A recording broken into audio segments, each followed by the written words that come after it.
ఓం శ్రీమాత్రే నమః. నిన్న చెరుకు గెడ దీపారాధన చేశాను కదండీ! చెప్పడం మర్చిపోయాను. చాలామంది అడుగుతున్నారు. అక్క చెరుకు ఏం చేయాలని అడుగుతున్నారు.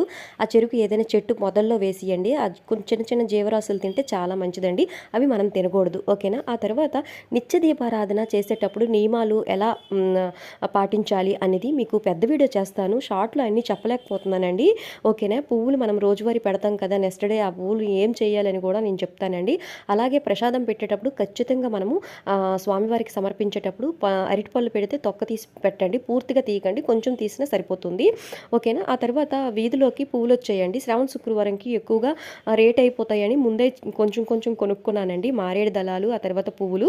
ఇవి ఒక డబ్బాలో టిష్యూ వేసుకుంటే మనకి 1 వీక్ వరకు ఉంటాయి.